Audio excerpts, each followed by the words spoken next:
এখন প্রশ্ন, আদম আলাইহিস সালামের কাছ থেকে আল্লাহ কেমন ভালোবাসা এক্সপেক্ট করে, কেমন ভালোবাসা চায়? মুসা আলাইহিস সালামের কাছ থেকে আল্লাহ কেমন ভালোবাসা চায়? আকা মাওলা রাসূলুল্লাহর কাছ থেকে আমার আল্লাহ কেমন ভালোবাসা চায়? আর আমাদের কাছ থেকে কেমন ভালোবাসা চায়? মুসলমানের ছেলেরা, এর উম্মত উম্মতিরা, হযরত আদম সফিউল্লাহকে আমার আল্লাহ পাক তৈরি করলেন, আমার আল্লাহ পাক আমাদের করে তৈরি করলেন। আমাদের তৈরি হয়েছে দুনিয়াতে, আমরা আমার আল্লাহ আমাদের দুনিয়ায় তৈরি করেছে। আদম সফিউল্লাহকে আমার আল্লাহ জান্নাতে তৈরি করেছে। আমাদের জন্ম দুনিয়াতে হয়েছে, আদমের সৃষ্টি আল্লাহ পাক আখিরাতে জান্নাতে করেছে। আমরা বাচ্চাবেলায় যখন পয়দা হয়েছিলাম, আল্লাহ মূর্খ পয়দা করেছিল, আমরা জ্ঞান দিয়ে পয়দা হয়নি। অন্য জন্তু জানোয়ারকে আল্লাহ জ্ঞান দিয়ে পয়দা করে, শাউর দিয়ে পয়দা করে, কিন্তু মানুষের বাচ্চাকে আল্লাহ মূর্খ পয়দা করে। না ধরার জ্ঞান থাকে, না চলার জ্ঞান থাকে, না কথা বলার জ্ঞান থাকে। হে নবীর উম্মত উম্মতিরা, হযরত আদম আলাইহিস সালামের জন্ম আমাদের মতন নয়, সৃষ্টি আমাদের মতন নয়। আদম আলাইহিস সালামকে আল্লাহ বড় করেই তৈরি করেছিলেন, বাচ্চা থেকে বড় হয়নি, বড় করেই তৈরি করেছিলেন। আদম আলাইহিস সালাম জন্ম হওয়ার এই সৃষ্টি হওয়ার সঙ্গে সঙ্গে যখন রূহ আল্লাহ ভিতরে ঢুকিয়ে দিলেন, ঢুকিয়ে দেওয়ার সাথে সাথে আদম আলাইহিস সালাম আল্লাহর প্রশংসা করেছিলেন, আল্লাহ পাকের তারিফ করেছিলেন, হাঁটাচলা করেছিলেন, কথাগুলো বলেছিলেন। হে নবীর উম্মত উম্মতিরা, মুসলমানের ছেলেরা, খুব খেয়াল করে শুনে রেখে দেন, খুব খেয়াল করে শুনে রেখে দেন। আমার আল্লাহ পাক আমাদের করে দুনিয়ায় যখন পাঠিয়েছে, আমরা আস্তে আস্তে বড় হয়েছি।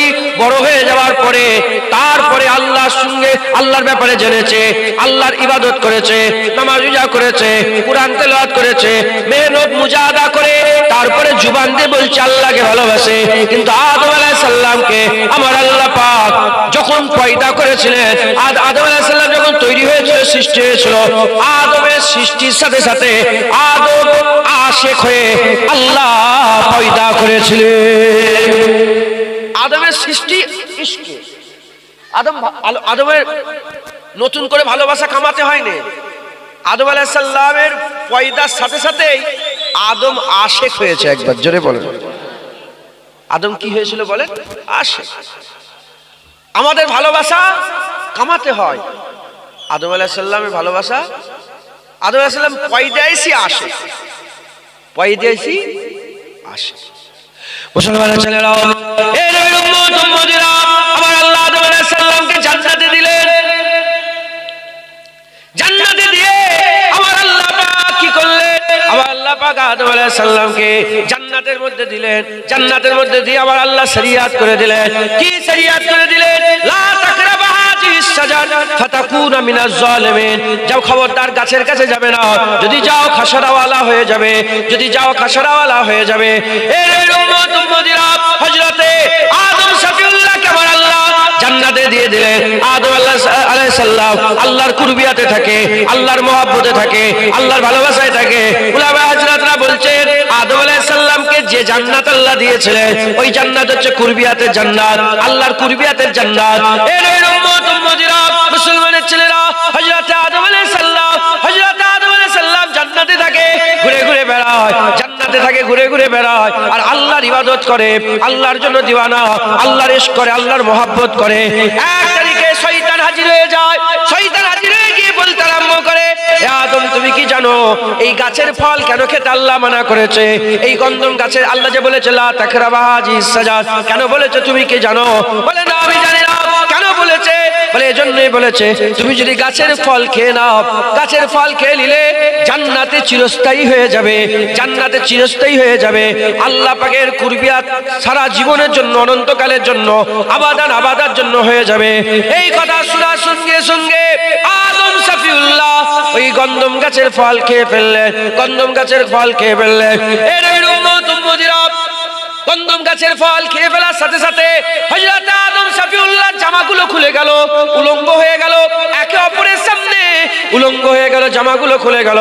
আমার আল্লাহ জিজ্ঞাসা করলেন, এ আদম, এ আদম, আমি কি তোমাকে বলি নাই, আমি কি তোমাকে মানা করে নাই, কেন তুমি ফল খেয়েছো, কেন তুমি ফল খেয়েছো? আদম শফিউল্লাহ কোনো উত্তর দেয় না। গোটা কুরআন খুলে দেখে যান, আদম শফিউল্লাহ কোনো উত্তর দেয় না। আদম শফিউল্লাহ মাথা এক করে বলেছিল আল্লাহর ভুল হয়ে গেছে, কোনো অজুহাত পেশ করে নে, এইটার জন্য ওটার জন্য, এটা এই কারণে ওই কারণে, কোনো অজুহাত না পেশ করে হযরত আদম সফিউল্লাহ কি করেছিলেন? হযরত আদম সফিউল্লাহ মাথা এক করে আল্লাহ পাকের দরবারে বলল আল্লাহ ভুল হয়ে গেছে। আমার আল্লাহ পাক কি করলেন? আদম সফিউল্লাহ তওবা কবুল করলেন। আদম সফিউল্লাহকে আমার আল্লাহ কিছু কম বেশি দুনিয়ায় নেবিয়ে দেওয়ার 450 বছর, 400 450 কম বেশি আমার আল্লাহ পাক আদম সফিউল্লাহকে মাফ করে দিলেন। আমার আল্লাহ পাক আদম সফিউল্লাহকে বললেন গাছের কাছে যাবে না। গাছের কাছে চলে গেল, ফল খেয়ে ফেলল। কেন ফল খেয়ে ফেললো?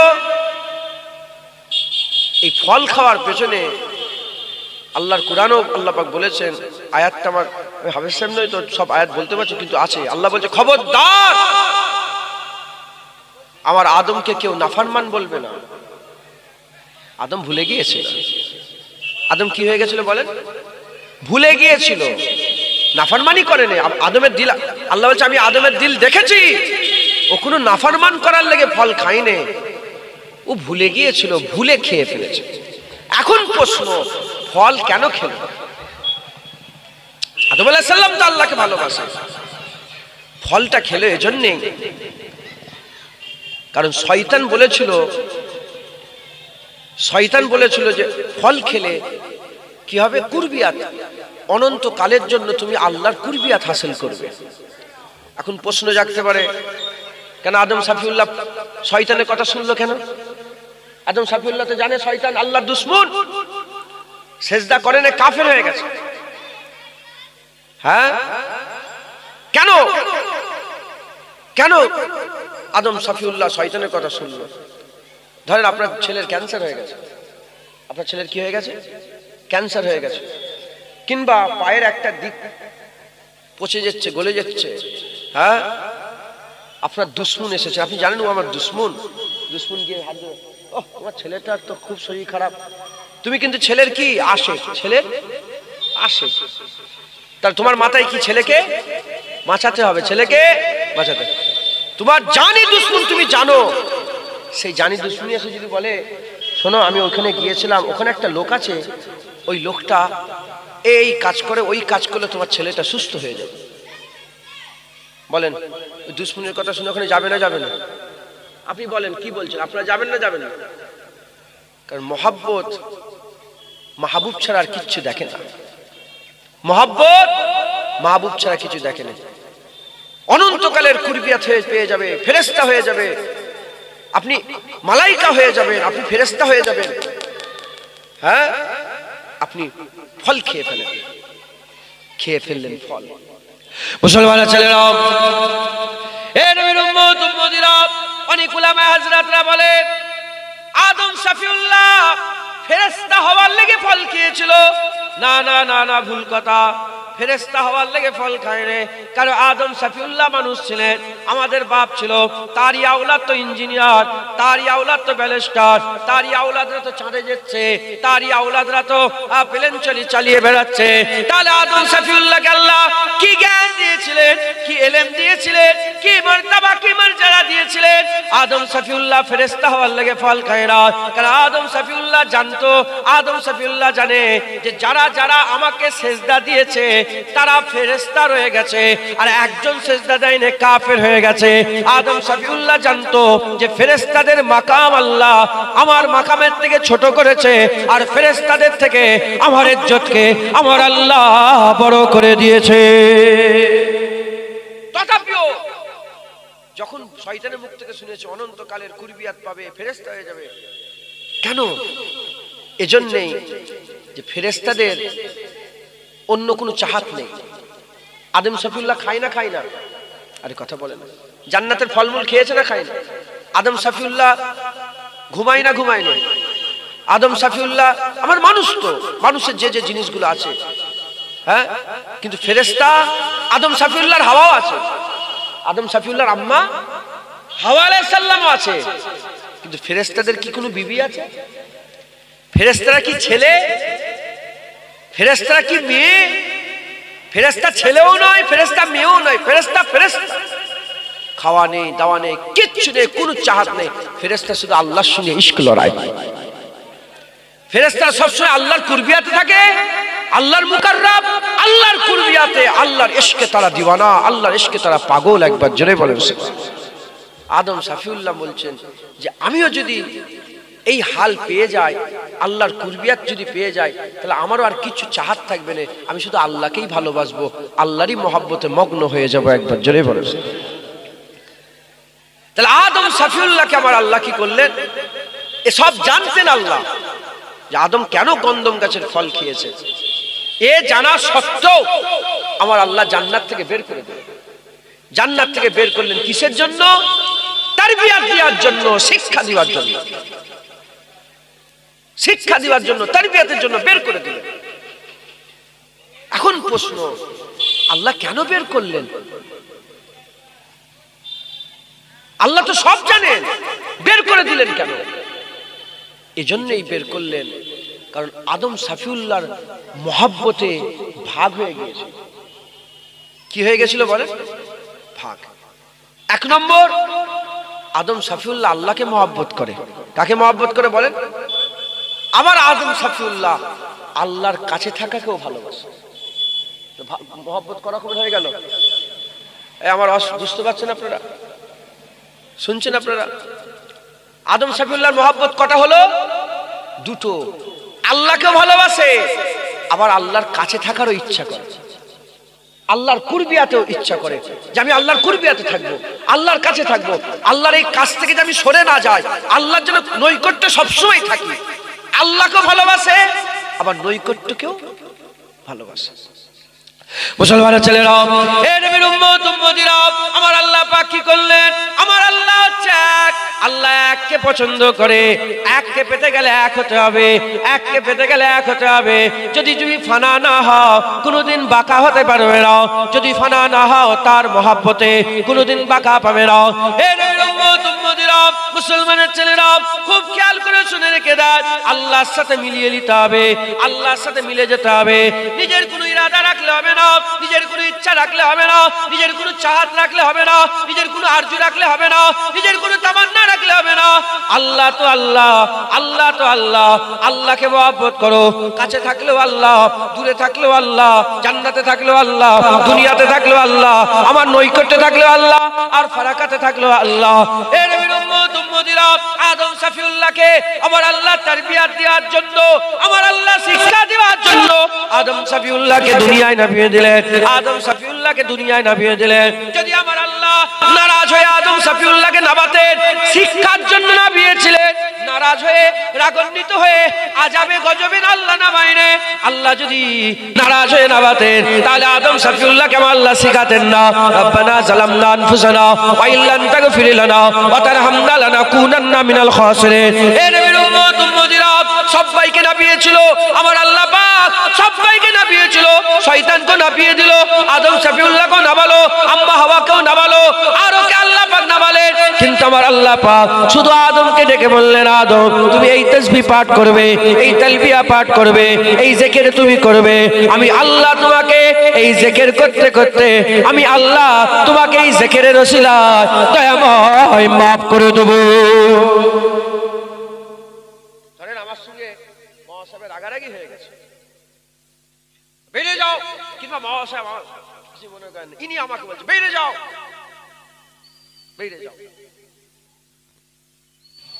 আমি বেরিয়ে যাচ্ছি দরজা দিয়ে, বলে শোনো শোনো, যদি তুমি আমার আবার মহব্বত আমার পেতে চাও, এইটা পড়বে, তুমি যাও, এই কাজটা করবে।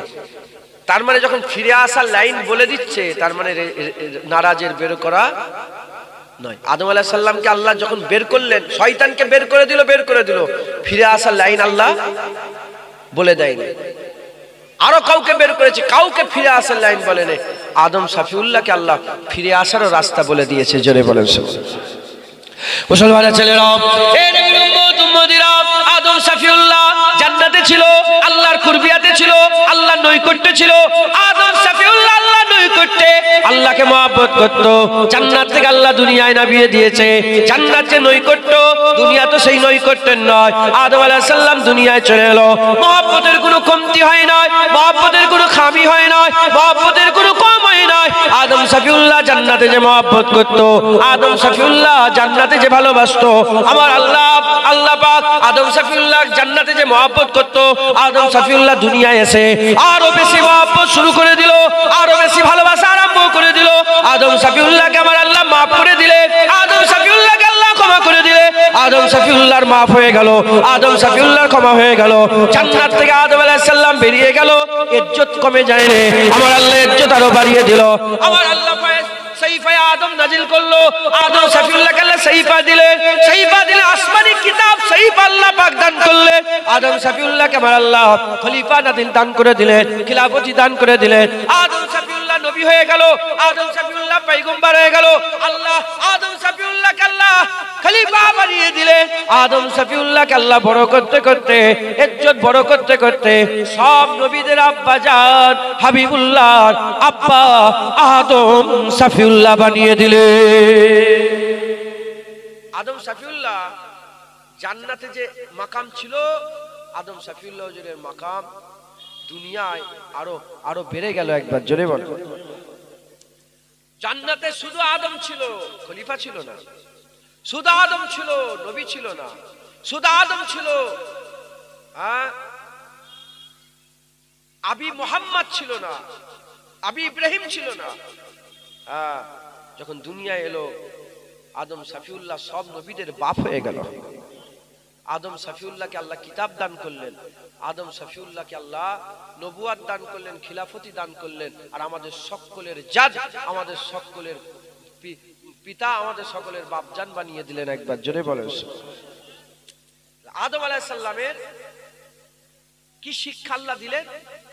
আদম আল্লাহকে মহব্বত করো, আল্লাহর কুরবিয়াতকে ভালোবাসো। কুরবিয়াত থাকলেও আল্লাহ, না থাকলেও আল্লাহ। আদম সফিউল্লাহ শুধু আল্লাহকে ভালোবাসবে।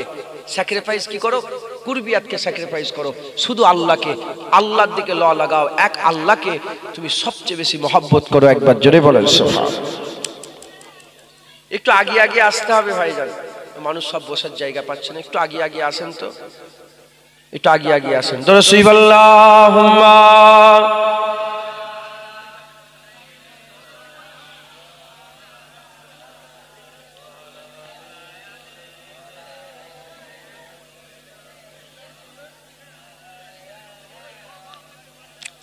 দরুদ আল্লাহুম্মা সাল্লি আলা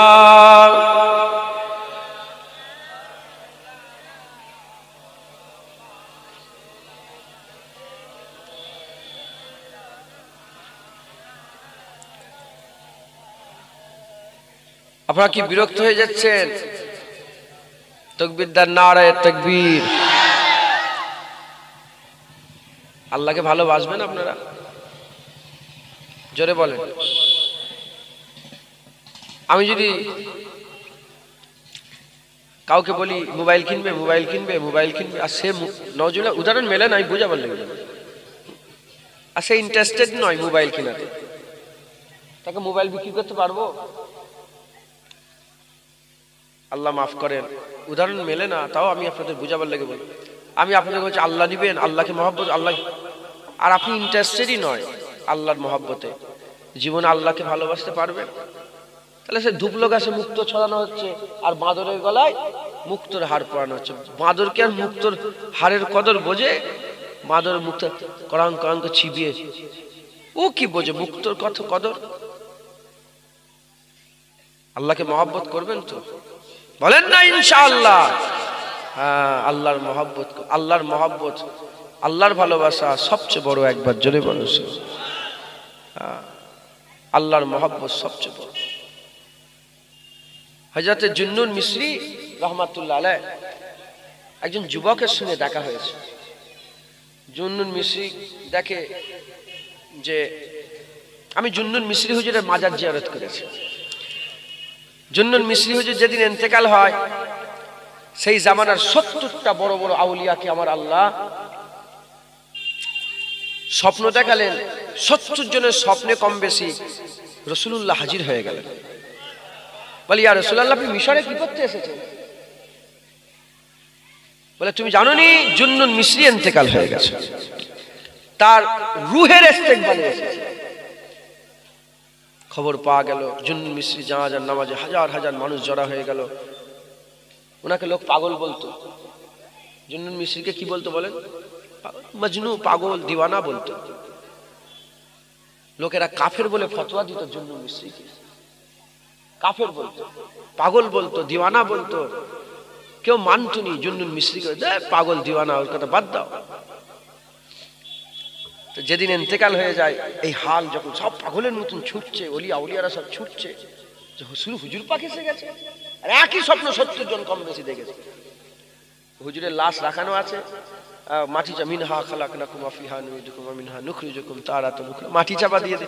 যখনই মাটি চাপা দেওয়া হয়েছে, আল্লাহর কসম হাজার হাজার লোক দেখেছিল জুন্নুন মিসরির কবরের উপরে লেখা হয়ে গেছে জুন্নুন হাবিবুল্লাহ মিনাশ শাওকে কাতিলুল্লাহ। জুন্নুন আল্লাহর দোস্ত, আল্লাহর ইশকে কতল হয়ে গেছে। সোনালী অক্ষরে কবরের উপরে লেখা হয়ে গেছে জুন্নুন হাবিবুল্লাহ মিনাশ শাওকে কাতিলুল্লাহ। আল্লাহর জন্য কতল হয়ে গেছে, আল্লাহর জন্য নিজের জীবনকে কুরবান করে দিয়েছে। ভালোবাসার কথা ওনার যদি এ পড়েন আপনি বুঝতে পারবেন ওনার মহব্বত, ইলমে মারিফাতে ওনার কি মাকাম আল্লাহ দিয়েছিলেন। ওনাকে জেলখানা ঢুকে, বললাম না দিওয়ানা, পাগল। আর পরে বলছি, তো ওনাকে জেলখানা ঢুকিয়ে দিয়েছে। কিছু জওয়ান ছেলেরা বলছে, হ্যাঁ আপনাকে জেলখানায় ঢুকিয়েছে, আমরা প্রতিবাদ করব, যেমন হয়। আমরা সব একসঙ্গে। তখন জুন্নুন মিসরির সামনে কিছু পাথর ছিল, জোরে জোরে জোয়ান ছেলেগুলোকে মারছে। পাথর লেখি করছে জোয়ান ছেলেগুলোকে, যারা এসে জেলখানার লোকের ভিতরেই কিছু জোয়ান বলে, হ্যাঁ আপনাকে, আপনি এত বড় মানুষ, আপনাকে ঢুকে দিয়েছে। আর উনি কি করে, যারা সাহায্য করে বলছে তাকে কি করছে, পাথর নিয়ে ছুঁড়ে ছুঁড়ে মারছে। যখন পাথর নিয়ে ছুঁড়ে ছুঁড়ে মারে, ওরা কি বলবে? পাগল বলবে না? বলবে হ্যাঁ, বলে পাথরের মার, আমার পাথরের মার সহ্য করতে পারে না। আর একটু আগে ওরাই বলছিল আমার লেগে জান দেবে। বুঝতে পারেন? আমার পাথরের মার সহ্য করতে, আর একটু আগে ইরাই বলছিল আমার লেগে কি করবে, জান দেবে। হুজুর বড় দিওয়ানা ছিলেন, আল্লাহর পাগল ছিলেন।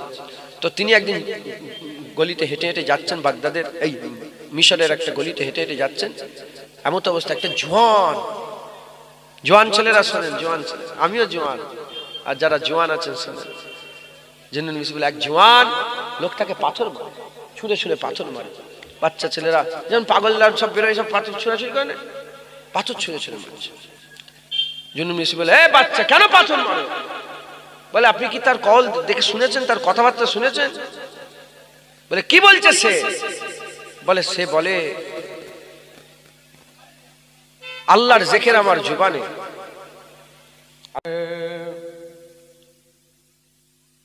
কোয়ে তৈবা में ये आका को बताए, जाकर कोई तैबा में ये आका को बताए, जाकर कोई तैबा में ये आका को बताए,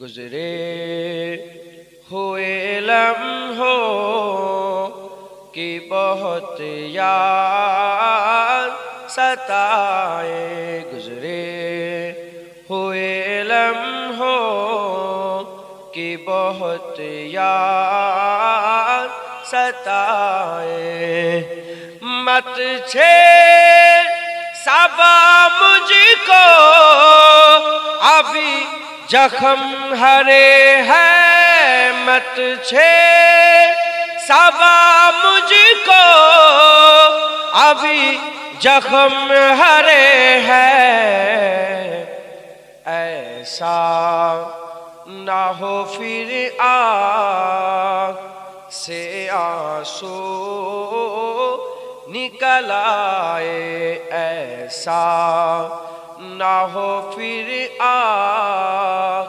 سے آنسو نکل آئے گزرے ہوئے لمحوں کی بہت یاد ستائے اللہم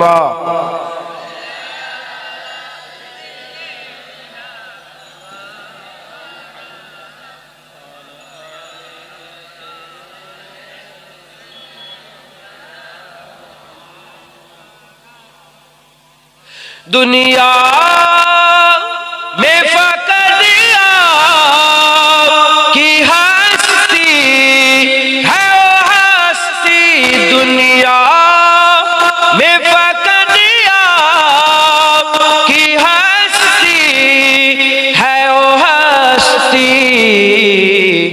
جس سے کہ اجالا ہی اجالا نظر آئے جس سے کہ اجالا ہی اجالا نظر آئے گزرے ہوئے لمحوں کی بہت یاد ستائے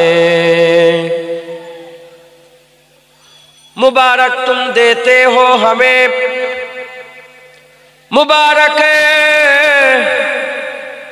مبارک تم دیتے ہو ہمیں حج و زیارت کی میرا غم بھی تو دیکھو میں مدینہ چھوڑ آیا ہوں گزرے ہوئے لمحوں کی بہت یاد ستائے گزرے ہوئے لمحوں کی بہت یاد ستائے جا کر کوئی طیبہ میں یہ آقا کو بتائے جا کر کوئی طیبہ میں یہ آقا کو بتائے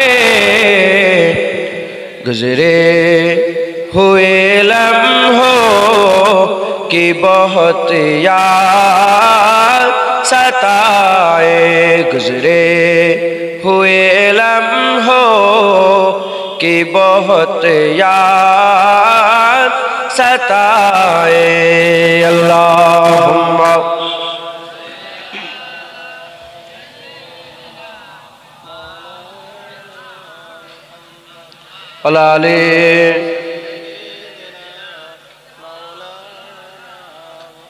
کلمہ لا الہ الا اللہ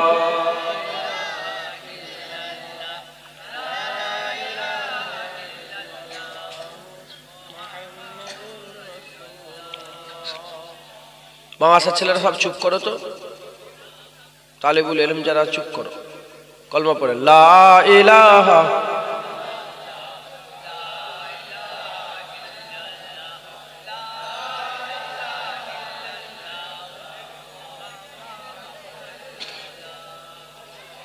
আগেও পড়ছিলেন সবাই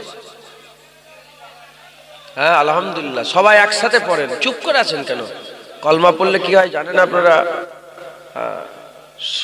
সুসংবাদ শোনাতে কোনো লজ্জা লাগে না হুজুর বলেছেন মান ক্বালা লা ইলাহা ইল্লাল্লাহ ফাদাখালাল জান্নাত যে কলমা পড়বে আল্লাহ তাকেও জান্নাত দিবে ইনশাআল্লাহ কলমা লা ইলাহা ইল্লাল্লাহ লা ইলাহা ইল্লাল্লাহ লা ইলাহা ইল্লাল্লাহ মুহাম্মাদুর রাসূলুল্লাহ দুরূদ শরীফ আল্লাহুম্মা